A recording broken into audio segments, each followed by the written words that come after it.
What's up, guys? Welcome to Daily Dose of Reddit. This is your host, Zach, and today's subreddit is r/IDontWorkHereLady. This story's called, "Don't Lie to Me, You Took Our Picture 3 hours ago. Get to it." I don't know what it is about me, but I'm pretty good at attracting the Karen types. Cast, names changed to protect the innocent. There's me, Karen, entitled parent. Lila, hero manager. Matt, Lila's co-manager. Oscar, my manager. As mentioned in a previous post, I work for a theme park. Last year, I had just finished my shift and decided to head to the store on property to get a doll I wanted for my collection. Hey, I collect dolls and I get a sweet discount, so might as well use it. While there's nothing forbidding us from shopping/eating at our parks when we're off the clock, we're encouraged to take off our name tags and hide our distinctive IDs so we don't get harassed. I take this a step further and actually have a spare shirt that I changed into. This time, I had a blue Eeyore shirt. Other than that, I'm still wearing my blue shorts, black shoes, and my hair in a falling out bun. So I'm at the shop, holding the doll I wanted and trying to decide if I can afford a second stuffed animal when I heard a very rude, "Finally, someone to help us." I ignore it, feeling sorry for the poor employee they're addressing. That's until I feel someone staring at me like they were trying to hypnotize my back. It lasted maybe 10 to 15 seconds, not gonna lie, it felt like 10 to 15 minutes. I look over my shirt to see if someone was trying to look at the dolls so I could give them room, which was my fatal mistake. All at once, someone tosses a shirt in my face and I drop the doll I had in my hands. When I got the shirt off my face, I found myself staring at a soccer mom, complete with mom jeans, short sleeve shirts, and the "I used to be a cheerleader in high school and have never bothered to grow out of it." If entitlement was a cologne, she'd reek of it. "I need you to get me an extra large, and while you're at it, give me one of those princess dresses in my daughter's size," she said, more bellowed. Still wanting to be polite because I was at my workplace, I said, "I'm sorry, ma'am, but I don't work here." I pointed to someone who was dressed in the uniform and wearing the distinct name tag who was busy rearranging some stuffed animals just 10 feet away. "But, he may be able to help you." I didn't even get a chance to return to my browsing before she pointed an acrylic-tipped finger 2 inches from my face. "Don't lie to me. You took our picture 3 hours ago. Get to it." Now I'm realizing I'm treading on thin ice. Merchandise is a completely different department than photography. And therefore, I couldn't just go back and get what she wanted without getting into trouble. However, unlike the incident at the grocery store, I couldn't sass back. Since she knew who I was, even though I couldn't remember her, she could get me into a lot of trouble since I'm technically representing the company. As much as I wanted to tell her to take her mom-jeaned booty out of my park and never come back, I love my job too much to risk it. Ma'am, even if I did work here, I'm off the clock, and there are strict rules about what we can and can't do while we're off the clock. Karen cocked her head and looked like a stoned teenager. "So, you're saying you won't help me make my vacation magical?" Biting my tongue. "I'm sorry, but I can't. I'll help you find an employee, but that's all I can do." Karen takes a deep breath and moves that finger closer to my face. Just when I'm about to lose my composure and bite at her hand, 2 managers, Lila and Max, walk up. "Hi, can we help you ladies?" Karen, moving her finger. "Finally! I want you to fire her right now." After getting a good look at me, "Ma'am, she doesn't work here, but I'll be happy to help." "Don't you dare protect her, young man. She took our photos 3 hours ago and won't help us get a dress and t-shirt." "I'll take care of the employee, ma'am. Matt, if you can help our customer?" "Of course." They leave, Karen giving me a "you will pay for this." Before I can even open my mouth, Lila asks in a nice voice, "Are you okay?" "Yeah, I'm just a little shaken." I pick up the doll. "Thank you. I was just looking around when she tossed that t-shirt in my face and started bellowing." "Someone in the store saw and ran to grab us. I apologize for your experience. Would you need help with anything else?" "Thank you. I'm good. I just want to get home." "Come with me. I'll check you out." She smiles at me. "Least I can do for a fellow employee." As we're walking, "What gave it away?" "The way you were pointing. We're taught to point a certain way and never really lose it." where do you work at?" "I'm a photographer and this is my home park." She perks up. "Do you know Oscar?" "Yeah, I know he was merchandise before he joined us. You know him?" "He trained me." We talked for a few minutes while she checked me out and sent me on my way. The next morning, I arrived to work and sure enough, Oscar was waiting for me and asked me to see him. I agreed and went in. "I understand there was an incident at the store yesterday." I took a deep breath and explained everything. Oscar listened and waited for me to finish. "Just so you know, you're not in trouble. I got an email from Lila explaining what happened and how well you handled the situation. She also wanted me to make sure you were okay." I was relieved beyond belief and went about my day. The smile on my face was real. Now, every time I see Lila and Matt, I smile and greet them. Wow, this was actually insanely wholesome and I actually really freaking love it. I always love to hear stories where the manager gets the employees back and, everything works out great for the people that it deserves to work out great for. And it's kind of cool not hearing, "Oh, and then the police came and smacked Karen in the face with a donkey hoof," and, stuff like that. Just the good stuff. This story's called, Dude, What? So I used to work in a big orange home improvement store and did so for about 3 years. The dress code was jeans and a polo shirt with an apron over them in the company's blaring color. I have since moved on into a sales position at a different company. The dress code here is quite similar with the logo polo, jeans, and minus an apron. One day, I have to stop at the orange box to get tools to work on my house. I head in, and as I am quite familiar with the layout, I head to where this tool is on the back wall of the store. I'm not really paying attention as I go. Why would I? I don't work there anymore. A guy puts his hand out to block my path and says, "It's about time someone showed up. I've been waiting here for 15 minutes. It's a middle-aged man and his wife. Neither one of them look happy in the least. I replied with a simple yet eloquent, "Dude, what?" "I want to order a door and you're gonna help me." "I don't work here, man." "Yes, you do. You're wearing the same uniform as everyone else." He started to get pretty angry at this. So, being as I used to work at this company before, I grab the desk phone and dial the manager and simply say, "You have an angry customer by the desk." The customer is now feeling validated that he was right about me working here. "Now I'm going to get a discount because of your urine unsatisfactory attitude." I give him a quick, "Whatever, dude," and walk away. He starts yelling about how I'll be fired for this and he'll have my apron that I'm not even wearing. I get my tool and start heading towards the front, and I spot this man speaking with the manager, and he points my way and says, "There's that rude, soggy, oily biscuit right there."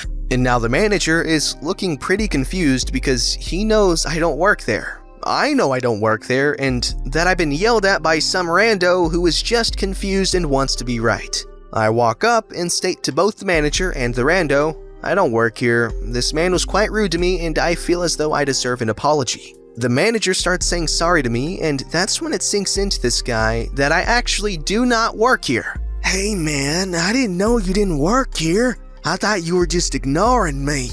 I asked him, "How could you have possibly known? Besides the fact that I'm clearly wearing a different company's logo on my shirt and have no apron in sight." The guy goes flush, grabs his wife, and walks away faster than I thought he could have towards the front doors. And that's how I got a free drywall kit.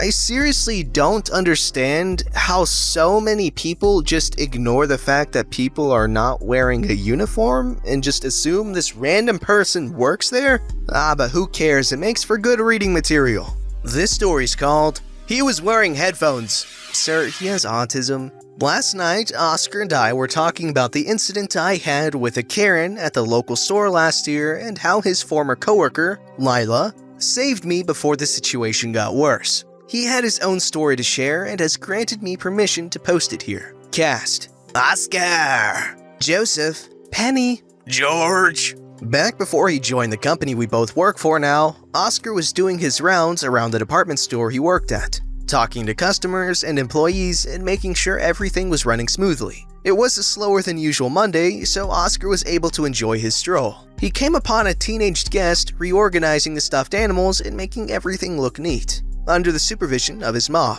Oscar noticed the guest was wearing noise-canceling headphones. "Thank you so much for making everything look neat." You've got an eye for detail. Penny, a bit embarrassed. He likes to organize and clean up as it keeps him calm when he gets overstimulated. I can get him to stop if it's being a problem. Oscar nods. My son does the same thing, and as long as it helps him, then you're more than welcome to. He says to Joseph, you're doing a great job. He left. Oscar decided to get some paperwork done when they heard a loud clattering and a cry. Oscar ran back to see this huge man who looks like he had eaten one Thanksgiving dinner too many, and his button-up shirt was about ready to burst open, standing over Joseph. Joseph had his hands over his ears, now sans headphones, and looking like a proverbial deer in headlights. The guest was pointing at him. Now that you aren't listening to your music, are you gonna help me? Penny walked up to him. Sir, my son is not an employee and has autism. George looks at Penny with narrowed eyes. Don't lie, he was wearing headphones. Realizing the situation needed to be de-escalated, Oscar walked up, customer service smile on his face, although he was seething inside. May I help you, sir? George notices Oscar. Thank God you're here. You really need to tell your employees here, points at Joseph and Penny, to not wear headphones on the job and to stop covering for each other. I can't believe that you hire raccoons. Insert 7-letter insult that begins with an R, ends with an S, and is considered the best way to get your booty kicked at least 6 ways to Sunday in all 50 states. Now, the important thing to know about Oscar is this. While he's the kind of man who will give you the last dollar in his pocket if you needed it, he really doesn't take kindly to someone being treated badly, especially if it's a person with disabilities, as his younger son has autism. Oscar looks the customer down with a dad glare. Sir, I'm gonna have to ask you to watch your language and your actions. I can verify that these are a pair of guests and that he was rearranging the shelves because he wanted to. And even if they did work here, that doesn't give you the right to harass them. Just then, a security guard walked over, apparently attracted by the commotion. George went from tomato red to bedsheet white. Oscar turned back to Penny. If you want to press charges, we can help you with that. No, I think it's best if we just left. Okay, if you think that's best. George, now realizing that this would be the best time to leave, walked away.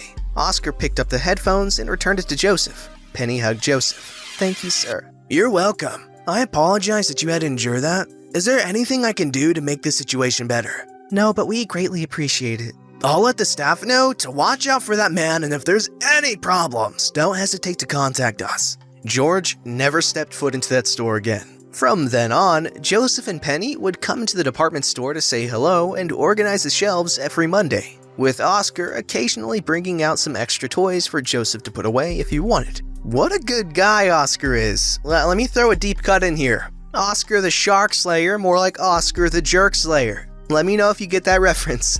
That was stupid. This story's called I'm Not an Interpreter. Literally happened earlier this morning. My roommate gets home and gets himself a shower after work. He's trying to unwind and having a conversation with me in American Sign Language. I notice he starts acting a bit off.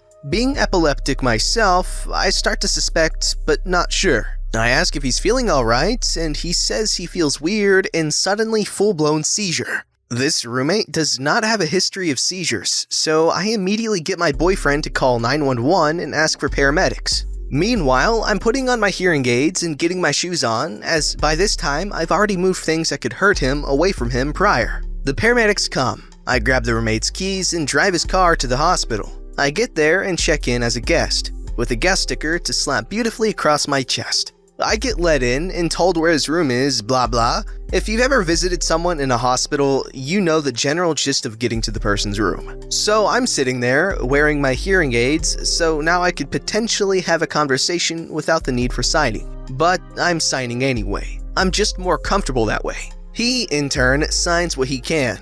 The nurse comes in and checks on him and makes sure he's got everything he needs for the time being, making sure he's comfortable, etc. She informs him someone will be coming by from radiology. Soon enough, someone from radiology shows up with a wheelchair, helps him into the chair, and carts him away. Him signing, I'll be back, all Terminator-like. So I'm sitting there in his room, just waiting when the nurse returns to the roommateless room. Something patient, something interpreter. No thanks, a roommate doesn't need an interpreter. Wrong answer. That's apparently not what she asked. She looked more frustrated in her face, her eyebrows furrowed. Me now trying my hardest to lip read someone I can barely make anything out from. Something, another patient, something, sign language interpreter, something, can't, something, one patient all the time, something. I'm not an ASL interpreter, and I don't work for the hospital. I'm here for roommate. Something needs interpreter now, something going. I'm not exactly sure what you're trying to say. I'm deaf. I'm not an interpreter. Nurse is now getting furious, but storms off, and I'm thinking I've heard the end of it. My roommate is returned after what felt like an eternity, and we're chatting back and forth, again with sign. Apparently, the nurse had made a complaint about me as suddenly and without warning, the charge nurse is in the room, and my roommate is signing everything the charge nurse is complaining at me about. You need to get off your duff and help other patients that need a sign language interpreter. You can't be sitting here dedicating yourself to one single patient. You will be called back to this patient if he needs something important spoken to him. My roommate, calm signing, which is speaking while signing, he's not an interpreter. He's my deaf roommate. I'm interpreting what you're saying to him and trying to enjoy my conversation with him. The charge nurse goes white as a ghost, but the word deaf seems to have fallen on deaf ears. Well, can he at least help with translation so other hearing impaired patients can be treated? Again, roommate is signing everything to me. I chime in vocally. Ma'am, I'm deaf. I can't hear you. I can't make out what you're saying unless someone translates it for me. So, how would it be possible for me to translate what's being said to other deaf people currently in the hospital? I don't work here, you don't pay me, and I can't hear worth a darn to do what you're requesting. Well, you could still help out. Don't you sign interpreters have some sort of oath you have to follow? My roommate tells this woman, the mere fact you are confusing a deaf person for a sign language interpreter and demanding a deaf person interpret language you can't hear is honestly quite freaking frightening in a hospital environment. Do you realize how terrifying that kind of crap is? Doesn't surprise me, this is the same hospital that had a nurse ask if I wanted my discharge papers in Braille. That was this hospital? By this point, the charge nurse seems to have gotten the picture and profusely apologizes to my girlfriend. Not to me though. Bench. And scampers away not to be seen again.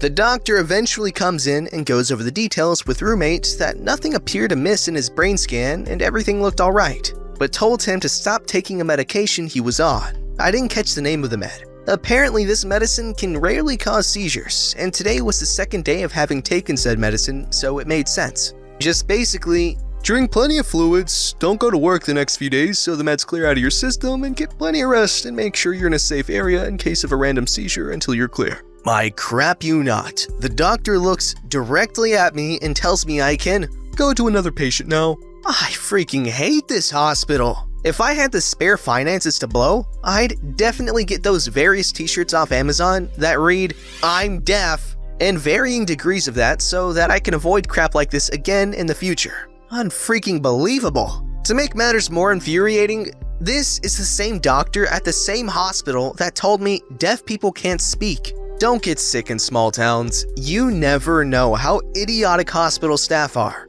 I drove my roommate home in his car. He protested because, you're epileptic, you could have a seizure at any time. And I said, right now so are you, but I'm medicated for it.